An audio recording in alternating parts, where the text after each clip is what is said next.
Hello guys, how's it going? My name is Dal. Over the past few days, we've been really taking a bunch of classes in the war within under the microscope, especially when it comes to how they're looking so far within the patch 11.1 PTR. With the update drawing so soon, now is the best time to start looking into what potential playstyle might be your next main going forward. A lot of you guys reached out to me asking me how is Mage looking specifically for Season 2. So I wanted to dive a bit deeper at the classes, see what some of the changes they've gotten recently and how they're looking so far. Generally, I would say the Mage is actually looking kind of promising. Tuning numbers may swing things in any direction, but out of all the classes out there, this one is one of the few that actually inspires some confidence in me when it comes to potentially playing it within Season 2 and having it be in a possibly competitive angle, especially based on its overall popularity so far over in the development PTR realms. So for today's video, I want to take a much closer look at this class specifically. As always, if you guys want to see more regular class updates for the patch 11.1, be sure to follow the channel and subscribe, but otherwise, let's dive right in. So when doing these things in alphabetical order, let's start with the spec of Arcane, which is a very fun spec. I've been enjoying it for the beginning of War Within, but in Season 1 I felt like it kind of fell off after a while, and they were trying to buff it up a couple of times, but also gave it a big old refresher for their talent tree. But over these past few builds, the mostly looks like been focused on tuning the class by mostly buffing the ability of Barrage. It looks like they're really banking on Arcane having massive good cleave, whether it's a small target cleave, big target cleave, and they're trying to buff up Barrage to get it in the right spot. Initially buffed up Barrage by I think 20%, if not 15% a while ago, but the last few builds buffed it by 10%, then 20%, and then when you play with the talent of Intuition, you could buff it up by an additional up to 50% more damage. And that's what primarily they're focused on. This build is on Intuition as a talent. Right now, that is a Mage tier set, and it's cool to see more tier sets becoming talents going forward, just when they're really liked by the community. It looks like they like what Intuition added for the Arcane Mage. Not only does it allow you to use Barrage a lot more aggressively, it generates your resources so you don't really even lose out on resources, don't have to build anything back up, can spend more time with 4 arcane charges doing maximum damage. But also, they're making the ability to do now up to 50% more damage, but the duration of the proc is very short. Previously, it was like 6 seconds, so you can combine it together with another precision. You could overlap it together with like Burden Power or Inglorious Incandescence, and you would have Intuition to buff it up by 20%. So that was pretty nice. They generously amped the damage buff from 20 by 50, but it now lasts 3 seconds. They want for you to not have to think about Intuition, and just literally go with the intuition of, hey, my barrage is glowing, press it immediately. Don't think, don't line up, don't adjust, just send it. So that's looks like what they're trying to do with Intuition. And I guess it works out to some degree. It does make Arcane Mage a little bit easier to play because you're no longer synergizing and overlapping a bunch of these little buffs, which I personally like about Arcane Mage. I like that type of a playstyle, but it seems that they're trying to have the spec gravitate away from it. Just give you upfront damage, don't think, just go, which you would think that would be kind of the opposite of Arcane, an intellect-based class with an icon that of a brain. You're supposed to make a big brain play, but it looks like instead of getting wrinkles in our brain, we're just going smooth brain, barrage immediately. But the damage it does is actually pretty sizable. Like the actual damage the barrages could do, I got a non-crit for 8 million. Could have been a crit for 60 million. I'm just never lucky rolling crits, and I don't have enough mastery apparently. I am, to be specific, with my build right now, I'm like super heavily invested into haste, mostly just because it works for fire, but also it's okay for frost and arcane, so I can kind of mess around with all 3 specs. But the damage technically can be really up there. Technically, you just need to get more crits than I do and have maybe a little bit more damage output. I probably didn't run the best trinkets for raw damage either, so that's something I could have adjusted. So you could probably get up to like close to 10 million crit if you're optimal. I mean, Touch of the Magic can hit for maximum 10 mil, but imagine if you can get a 10 mil barrage, how high of a burst combo can you have with the Touch of the Magi? But either way, Arcane, at the very least, hopefully will be viable. Right now it does seem to be about 5% behind Frost and Fire, which with tuning they could really bring it up a little bit. But also you should remember that even if in pure single target Arcane is gonna be behind Arcane and Fire, it is a much better spec when it comes to cleaving multiple targets with barrages. So a multi-target situation could potentially put him on par, if not maybe slightly ahead, depending on the build or setup. If anything, it should make the spec better in Mythic Plus, though on PTR we just haven't seen that many Arcane Mages. There's just not that many of these guys running around. It's primarily Frost or Fire that are looking to be a little more popular, so hopefully they'll end up doing enough tuning where Arcane can at least be kind of viable and maybe even competitive, if not outright the best mage spec going forward in Season 2, because it's a ton of fun. It was really enjoyable to pick it back up again on PTR, and with some of the changes in the jackpot tier set and high voltage and how that generates you a lot of resources, it has a much better flow, at least than it did in some of the reworks they did for Season 1. And I kind of like this version of Archimage. It does feel a little bit easier to get a hold of. Then we can move on to the spec of Fire. And the one thing I can say about spec of Fire, it looks like the Frostfire builds and playstyle is going to be going kind of by the wayside. One of the things they did recently when it comes to Frostfire, I guess to try to initially equalize the effectiveness of Frostfire and Sun Fury, is recently they changed up the way the Flash Freeze Burn works. So Flash Freeze Burn allows you to empower your next, with Frostfire Empowerment, your next Frostfire Bolt, which you could either get it randomly during combat or whenever you get access to Combustion. This originally meant whether you use Combustion, you would have access to the to the capstone of Flash Freeze Burn. If you got Combustion through, let's say, Sun King's Blessing, that would also grant you a random proc, and also Time Anomaly. They've removed the ability for Time Anomaly to or Sun King's Blessing, so any other procs besides directly pressing Combustion from getting a hold of Flash Freeze Burn. So now you can only guarantee this outside of random procs. You can only guarantee it through activating Combustion.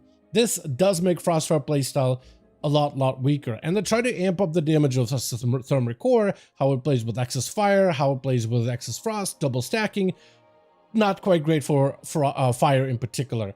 And it looks like with some of the other buffs they've done towards pyrotechnics and fireball based gameplay, it does look like Frostfire is looking a lot weaker going forward, which is unfortunate, but it doesn't mean that mages are behind on damage. I'm somebody who loves Frostfire playstyle, but it looks like Sun Fury is back in the menu, so a lot of the mages that are playing in Mythic Plus right now are playing the bird build, and it's also very effective. So if you're worried about damage, it looks like damage-wise, Fire can technically do some ludicrous numbers on the PTR, given the right situation, but most of them are back to Sun Fury and playing around a couple other talents, like with Sun King's Blessing get a nerf. They actually buffed up Unleash Inferno. So not only do you have an active way to get Combustion, it also now deals 70% of your damage while Combustion is active, which makes the Combustion a lot stronger. This combined together with the tier set that allows you more cooldown reduction through Combustion through a 2 set, allowing random abilities to proc cooldown reduction, or pressing Combustion also helps with cooldown reduction,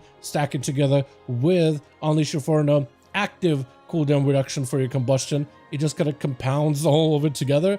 Then you have the 4 set that increases your damage whenever you get the cooldown reduction or while inside a Combustion, combined together with the damage amp of your Unleash Inferno. You're basically getting, with your tier set and Unleash, double the effect, or a multiple of effectiveness for cooldown reduction and multiple effectiveness for big burst during combust window. So Sun Fury ends up being a lot better.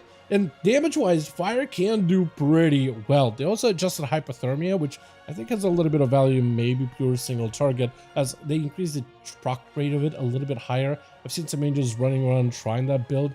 Doesn't seem to be a preferred Mythic Plus option, but a decent option for raiding at the very least. Either way, as Fire Mage, it does seem like they actually have some damage and have a bit of a bite to them, given the right situation. And apparently mages are seeing some really solid damage, but if you were looking for a variety in Season 2, it looks like they're condensing the variety. So if you're someone who preferred the Season 1 playstyle of Frostfire and being all instant casty and all those things, it's not going to be as good. But if you like big combustion windows and you like the Phoenix-based gameplay of Sun Fury and everything that it comes with in terms of its base gameplay, then you'll be very happy walking into what looks like 11.1 version of what Fire Mage will play like. Tuning by no means is final, so they could adjust things quite a little bit. Fire Mage technically does have some damage behind it, but what I personally dislike is my favorite version of Fire Mage is going to be seeing a little bit less play, which to me is very unfortunate. So I may actually start giving Arcane and Frost a little bit more time. I've given Sun Fury's Fire a play. It's very strong, but may not be my favorite option, but maybe with tuning that might allow for Frostfire to have some sort of return. I will be missing it if it is going to be retiring for the brand new season. However, if you're somebody who was maybe on the fence when it comes to Mage, like maybe Arcane, maybe Fire, which of these specs is going to be the strongest? I mean, the best answer, the easiest, clearest answer would be Frost is probably better than the other two. Out of all three specs of Mages, we've seen Frost get the most amount of play and push some of the high-end content, at least so far in the PTR.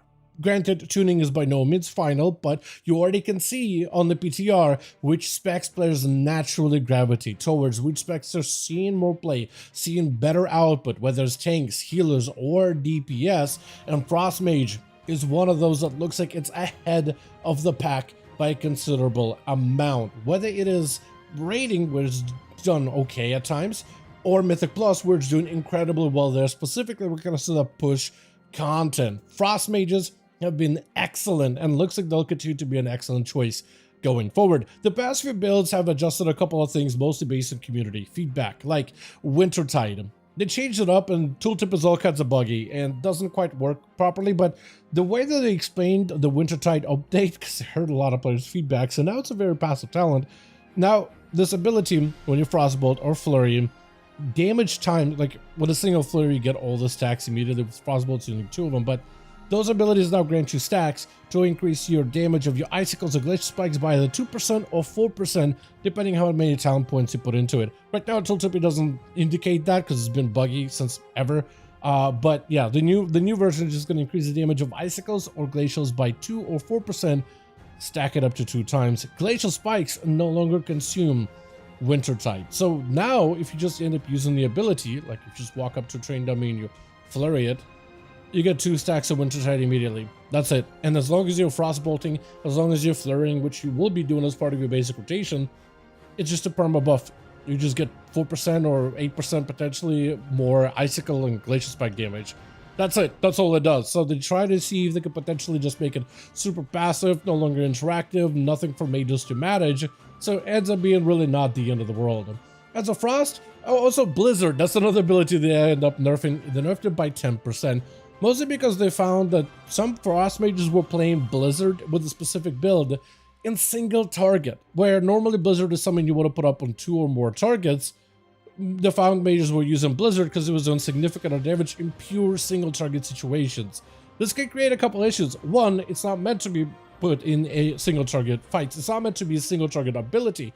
Maybe let's say if you have like I don't know, freezing rain to make it insta cast for a second, that would be kind of nice, right? Maybe you have to move, throw an orb, drop a blizzard, you have it to move anyway and you have nothing else to send at the boss, so you might as well. Some of those situations where you want to use a single target are okay, but if you can just stand still and cast spells at an enemy, blizzard should be one of your last, not a priority for you in single target at all, unless you're trying to cleave multiple targets at once. That's the only time when you should have to use it.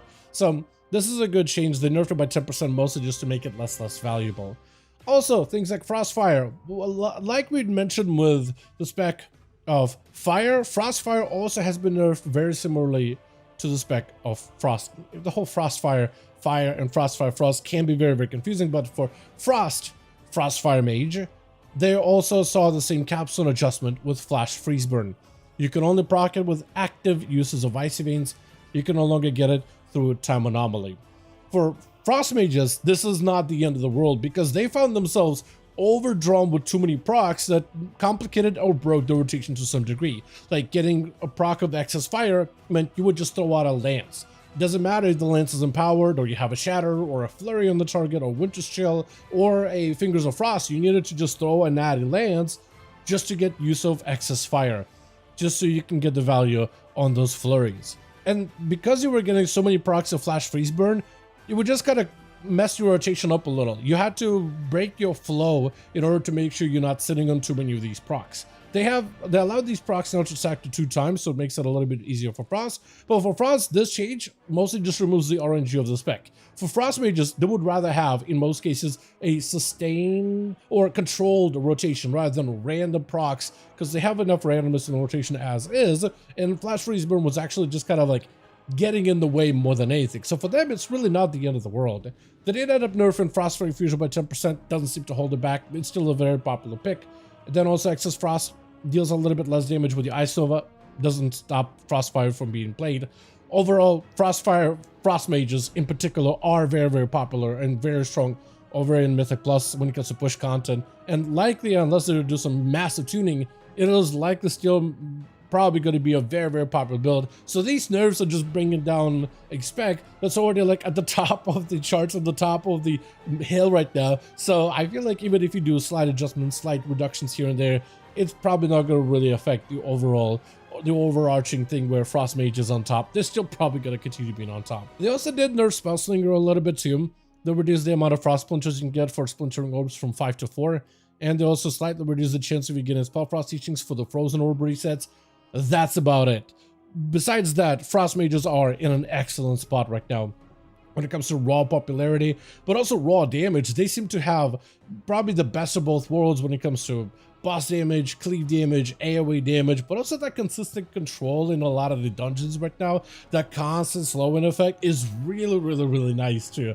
So Frost Mages right now, out of most casters, outside of Augmentation Evoker, which I guess some people wouldn't even look at them as a DPS or a proper caster, they're more like a support class. So if you don't see them as a real DPS, ranged DPS, then Frost Mage is the one I'm seeing a lot of over on the PTR. Probably more than that of Warlocks, maybe about the same as Beastmaster Hunters. If there's not a BM Hunter in your groups, even after the nerfs that Beastmaster Hunters have gotten, there's usually a Frost Mage in your group just blasting everything to smithereens. And if anything, it's at least right now looking like a very, very solid option heading forward if you are trying to figure out which mage spec you want to try investing into or start picking up right now before Season 2. Frost at the very moment looks pretty good. Now, by no means is the tuning final over in the PTR, and a lot of things can really swing everything, the entire meta, in a whole nother direction. But if you did want to know what spec is looking good so far, definitely keep your ear close to the tuning numbers over these next few weeks. But Frost Mages so far have been a very, very popular pick over on the PTR, and unless we see some major changes, we'll likely see quite a bit of play heading into Season 2. But as always though, I do want to thank all of you guys so much for watching, and I hope you guys did enjoy this video. If you did enjoy it or found it informative, go ahead and give it a like. I would very, very much appreciate it. Join our Discord community, probably the best place to discuss all of the newest updates as soon as they hit 11.1 PTR, soon to be the live realms. Also, let me know all your thoughts in the comment section down below, and as always, I'll see all of you guys in our next one.